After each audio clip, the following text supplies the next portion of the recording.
is not looking good for a team in an 0-3 hole down in Cleveland. It's Unsportsmanlike on ESPN Radio and the ESPN app. Myron Medcalf, Amber Wilson, Courtney Cronin in for Evan Canty and Michelle on this Memorial Day Monday.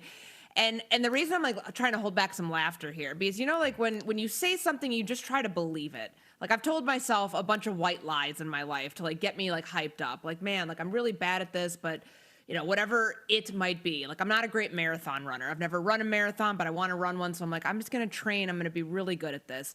And then obviously as the training starts, I stop after 2 miles. Like, that to me is trying to willful ignorance, trying to make myself believe something that I know is completely false. Kenny Atkinson, the head coach of the Cleveland Cavaliers, seems to have this same line of thinking, given what he said following another loss for his team in Game 3 of the Eastern Conference Finals. You have to hear this. This is what the head coach of the Cleveland Cavaliers believes about his team that right now has not won a single game in the Eastern Conference Analytically, I think we've won I said 3 out of 3. We're 2 out of 3 in the expected. I don't know if you guys follow that. There's an expected score. And we won 2 out of the 3. And I know you're looking confused, but there is really, if you believe in process and all that, take that layer. I know I don't throw that on them. I see it for myself. We have this feeling, then I can go to our analytical table and be like, man, we are. And I think last night it was, the expected score was 1 point or 2. Us shooting way below expected, them shooting way over. And I know no one wants to hear that. I think you guys like hearing it. I know, general public, no one wants to hear it. Everyone's outcome based, and sure, I get that too.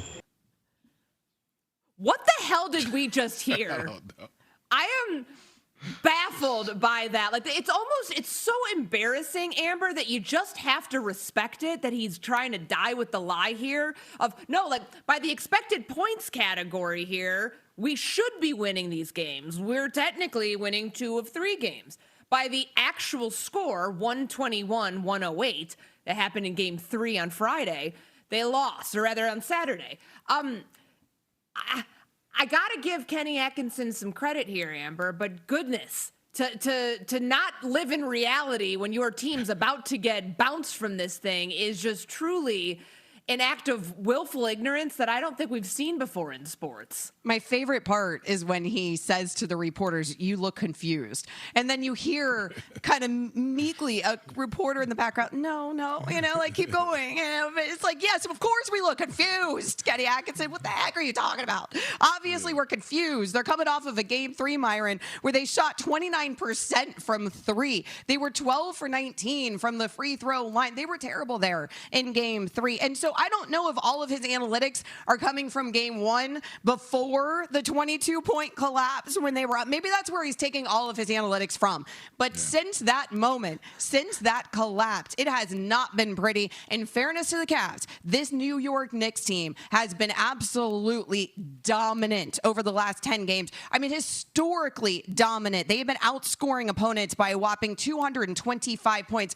That is the best margin by any team in a 10-game span in the regular season or playoffs in NBA history. This New York Knicks team has been in the postseason right now like nothing we've seen. You can make the argument. And unfortunately, regardless of Kenny Atkinson's analytics, Myron, that's not going well for the Cleveland Cavaliers in the win-loss column, which is really the only analytic that matters. Well, I'd like you all to know, according to the analytics, my expected height is 6'3". We're just going by the analytics. It doesn't make sense. I don't know why he's still talking.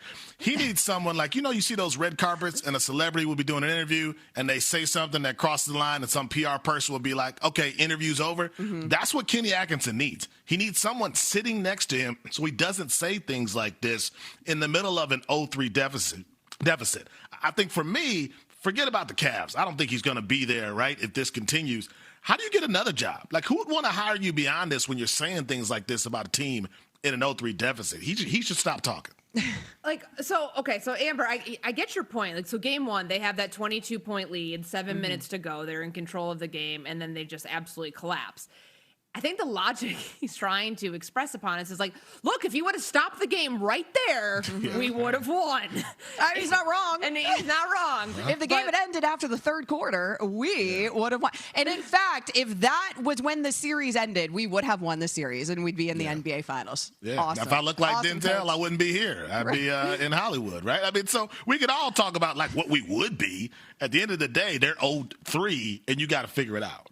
I just can't get over, like, die with the lie. If that's what you believe, Kenny Atkinson, take that one to the grave. But Myron, you brought up something. It sounds like a guy who's about to get fired. No, like, this sounds like somebody that by the end of this week, we will find out he's no longer the coach of the Cleveland Cavaliers. I mean, especially if you keep talking like this.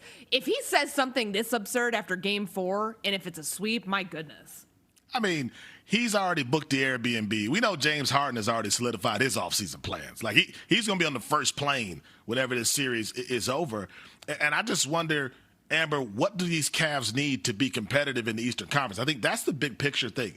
The Knicks are playing really well, but the Celtics are going to be good again. Miami can make a trade for Giannis. There's a lot of competition in the Eastern Conference. And if I'm Donovan Mitchell, I'm going, man, how do you break through with the team as it currently is arranged? Yeah, I mean, as a Heat fan, whisper those sweet nothings into my ear. But let's bump the brakes because we are talking about the Eastern Conference Finals. I mean, I would kill right now to be in a conference finals, even if that means getting swept. I do think that we're a little too crazy, and I get that this is total dominance here right now by the Knicks, but I do think that it's still significant that the Cavs have made it this far, no? I mean, Courtney, yes, maybe it'll cost Atkinson his job. I don't really think, frankly, it should. I still think the James Harden trade was a good one because I don't think they're in the conference finals without the James Harden trade. And oh, by the way, I think making it to a conference finals is a good thing.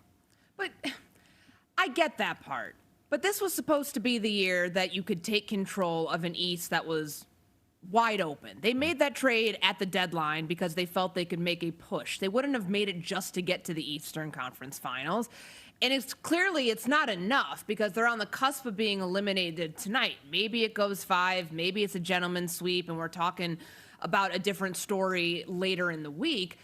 But it's still the same story all the way around, that this Cavs team just was not built to contend with a Knicks team that's playing better basketball right now than anybody else in the East. Obviously, that's the reason they're up 3-0 in this series and potentially going to close out tonight.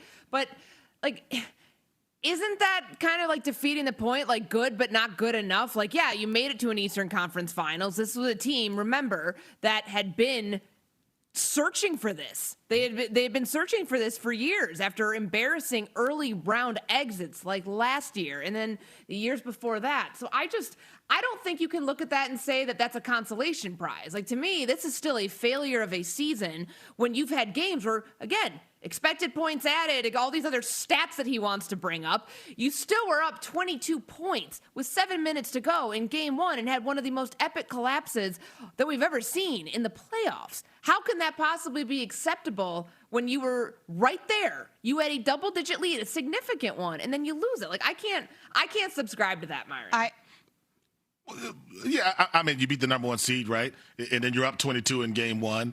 And it's been nothing but a collapse. I think, Amber, the challenge is the Cavs outside of that situation they were up in game 1 just haven't been competitive. I think that's why you have to be concerned if you're the front office with the Cavaliers. You're not competitive against this Knicks team, and I don't know how that changes unless there are some major changes within the organization. Okay, a couple games you haven't been, air quotes, competitive, I suppose, against a team that nobody has been competitive against the last 10 games that they have played. But also, I mean, Courtney called it a failure of a season. I mean, I would love to have the failure of the season of ending up in a conference finals rather than drafting 13th in the NBA draft like my Miami Heat are going to in the NBA draft. I mean, that's the kind of failure failure that I would be here for. The Cavs are still here. Like, it is not a complete failure to be in a conference finals. If we're judging success and failure by making it to an NBA finals, then there is one team out of the conference that makes it there in a given season. So are we blowing up all the others? Yeah. Every organization is like, screw all this. Let's fire everybody and get rid of everybody, trade them all because it's been a complete failure. Amber, you think Pat Riley is like, let's get to the conference finals? Like, you think that's the message to the Miami Heat? I don't know, Pat. Get out of the play-in, Pat. Yeah, but I mean, that's not the goal. Not Costello. That was to Riley. Yeah, that's never the goal. I think at the end of the day, you make the move to try to get to a finals and compete for a championship, and they're just not competitive right now. Yeah, it's just the way that they look. They just look like they have no heart at all in this series. See, Amber's using the Kenny Atkinson logic here. She's trying to like convince us, like, hey, look, Kenny, we had a winning season. We may not have been competitive in most of these games, but look at the bright side. We made it to the Eastern Conference Finals. I'm all about participation trophies. Yeah. 8 o'clock tonight, the NBA playoffs are on ESPN Radio.